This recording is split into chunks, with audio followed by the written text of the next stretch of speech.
आप सबको मेरा प्रणाम। मैं उमेश कबीर फिर से आप सबके साथ हूँ, कबीर साहब की उस श्रृंखला को लेकर जिसमें हम पहले से ही बात करते आ रहे हैं। आज की इस श्रृंखला में हम सब कबीर साहब के जन्म के बारे में बात करने वाले हैं। आज हम जहाँ खड़े हैं ये कबीर साहब की वो भूमि है जहाँ पे उन्हें पाया गया था एक शिशु के रूप में। यही वो जगह है जहाँ नीरू और निमा जो उनके पालन करता हैं, जिन्होंने उन्हें पाल पोस कर बड़ा किया, कबीर को कबीर बनाया, वो लोग कबीर को यहीं पे इसी जगह पर पाते हैं। तो आज हम कबीर की उस स्थली पर उपस्थित हैं और वो जगह देखेंगे जहाँ नीरू और निमा ने कबीर साहब को पाया। तो आइए चलते हैं उस जगह पर, देखते हैं जहाँ कबीर हम सबको मिले थे।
तो हम लोग इस समय जो आप देख सकते हैं प्राचीन सदगुरु कबीर मंदिर, ये वही जगह है जहाँ आज से करीब 650 साल पहले कबीर साहब को पाया गया था। यही वो जगह है जहाँ पे नीरू और निमा पानी पीने आते हैं और कबीर को यहीं पाते हैं। मैं आपको बताता चलूँ कि ये वो जगह है जहाँ पे एक बहुत बड़ा सा तालाब हुआ करता था। ऐसा कहा जाता है कि वो तालाब गंगा का ही एक कटा हुआ हिस्सा था और उसी तालाब में नीरू और निमा को शिशु के रूप में कबीर साहब मिलते हैं।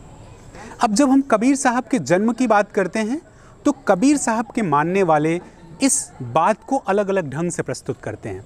कुछ लोगों का कहना है कि कबीर साहब एक ब्राह्मणी के कोख से पैदा हुए, कुछ लोगों का कहना है कि नहीं, ऐसा नहीं है, कबीर का उद्भव हुआ था। अगर हम कबीर साहब के समकालीन संतों की बात करें, दादू की बात करें, दरिया की बात करें, रविदास जी की बात करें, पीपा की बात करें, उनकी वाणियों में कबीर साहब को ये बताया गया है कि उनका प्रादुर्भाव हुआ था। हम गरीबदास साहब की बात करें तो उन्होंने अपने कथनों में इस बात को कहा है कि गगन मंडल से उपजे। उनका जो उद्भव है वो गगन मंडल से हुआ, वो नीचे उतरे। खैर, ऐसे किसी भी व्यक्तित्व या किसी शख्सियत की बात जब हम करते हैं तो जन्म का ये जो क्रम है वो वहाँ टूट जाता है। लेकिन अगर हम साहित्यिक दृष्टिकोण से उसका विश्लेषण करते हैं तो हम ये पाते हैं कि कबीर साहब का जन्म 1398 ईस्वी में माना जाता है। हालांकि जब भी हम महापुरुषों की बात करें तो महापुरुषों के जीवन के बारे में, उनके मृत्यु के बारे में, उनके परिनिर्वाण के बारे में बहुत सारी बातें हैं जो कुछ भी क्लियर नहीं है। तो मैं यहाँ सिर्फ यही कहना चाहूँगा कि ये हमारी श्रद्धा का विषय है कि हम संत कबीर को या फिर यूँ कहें कि सदगुरु कबीर को किस रूप में देखते हैं। जो लोग उन्हें उनका जन्म मानते हैं उन्हें जन्म मान सकते हैं, जो लोग उनका प्रादुर्भाव मानते हैं उनके प्रादुर्भाव को मान सकते हैं, उनके अवतरण को मान सकते हैं। ये सिर्फ और सिर्फ श्रद्धा का विषय है, विश्वास का विषय है। वैसे भी ऐसे महापुरुष जन्म लें या उनका अवतरण हो, ये बहुत मायने नहीं रखता। तो कबीर साहब यहीं पाए गए, यही वो जगह है जिसे हम आज लहरतारा के नाम से जानते हैं। कहानी कुछ यूँ है कि नीरू और निमा का नया नया विवाह हुआ है और बाबा नीरू जो हैं वो माता जी का गौना करा के ला रहे हैं। और आप जानते हैं कि प्राचीन काल में लोग डोलियों से चला करते थे, डोलियों से आया करते थे, उसमें कहार होते थे जो डोलियों को उठा कर लाते थे। और पानी पीने का जो साधन होता था या तो तालाब हुआ करते थे या तो बाड़ी हुआ करती थी। तो यही एक बड़ा सुंदर सा तालाब था जिसमें बड़ा ही स्वच्छ जल बह रहा था, बहुत सुंदर सा बगीचा था या यूँ कहें कि जंगल था। और माता जी को प्यास लगी, वो पानी पीने के लिए इसी जगह पे रुकती हैं, जिसे आप देख सकते हैं। और कहते हैं कि वहीं पे उन्होंने कबीर साहब को जल के पास, या कुछ लोग कहते हैं कमल के फूल पर देखा, और जब उन्होंने उस बच्चे को देखा तो मोहित हो गई और वो बच्चे को लेना चाहती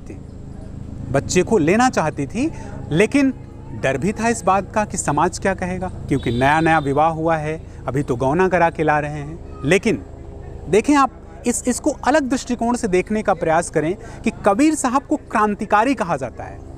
कबीर साहब के क्रांति की शुरुआत तो उनके जन्म के समय ही हो गई, जब एक न्यूली वेडेड कपल, एक जिसका नया नया विवाह हुआ है, ऐसा एक परिवार उन्हें स्वीकार करता है। जैसे ही वो लोग घर लेके जाते हैं, लोग बताते हैं कि वहाँ पे तमाम तरह की बातें होने लगती हैं। मतलब वहाँ पे भी कबीर साहब को ये सिद्ध करना पड़ता है, उनके माता पिता को ये सिद्ध करना पड़ता है कि वो एक महापुरुष हैं।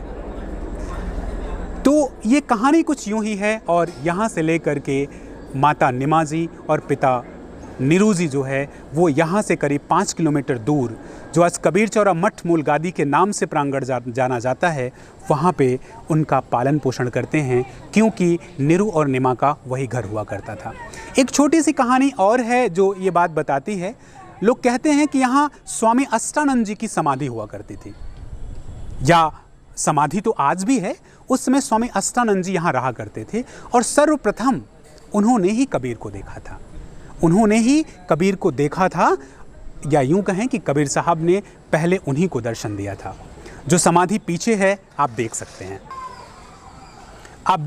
हैं, यही वो समाधि है जहाँ पे स्वामी अष्टानंद जी हुआ करते थे। आप कहते हैं कि स्वामी अष्टानंद जी की कुटिया यहीं पे होती थी, और सर्वप्रथम उन्होंने ही कबीर साहब के दर्शन किए।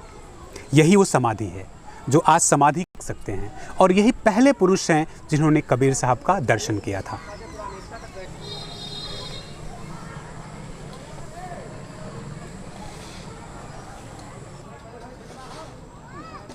तो आज की इस कड़ी में हम सब ने बात की कबीर साहब के उद्भव के बारे में, कबीर साहब के जन्म के बारे में। ये बात कहना थोड़ा मुश्किल है कि कबीर साहब का जन्म काल जो है वो वास्तविक अर्थों में वही है या नहीं, क्योंकि अलग अलग जगहों पे अलग अलग बातें कबीर साहब के बारे में मिलती हैं। साहित्य के लोग कबीर के जन्म के बारे में कुछ अलग बात करते हैं, और कबीर साहब को सतगुरु के रूप में, परमात्मा के रूप में देखने वाले लोगों का जो विश्वास है कबीर साहब के बारे में, वो कुछ अलग है। तो मैं तो सिर्फ इतना ही कहना चाहूँगा कि ये मेरा एक छोटा सा प्रयास था जिसमें मैंने आपको बताने की कोशिश की कबीर साहब के बारे में। लेकिन मुझे लगता है कि कबीर साहब के जन्म के बारे में, उनके देहावसान के बारे में, उनके परिनिर्वाण के बारे में जो ये कुछ बातें हैं, इन पे ध्यान ना देकर अगर कबीर साहब की शिक्षाओं की बात की जाए तो ज़्यादा बेहतर होगा। तो आज की इस कड़ी में कबीर साहब की एक साखी जो हमें अपने जीवन में सीखनी है, वो है कि हमें प्रेम सीखना है। क्योंकि कबीर साहब कहते हैं, पोथी पढ़ पढ़ जग मुआ, पंडित भया न कोय, ढाई आखर प्रेम का पढ़े सुपंडित होए। तो हम सब इस साखी को अपने जीवन में उतारेंगे और कबीर साहब के शब्दों के साथ अपने जीवन को चलाने की कोशिश करेंगे, समझने की कोशिश करेंगे। और आज की इस कड़ी में इतना ही। फिर मिलेंगे हम लोग अगली कड़ी में कबीर साहब से संबंधित कुछ और तथ्यों को लेकर। धन्यवाद।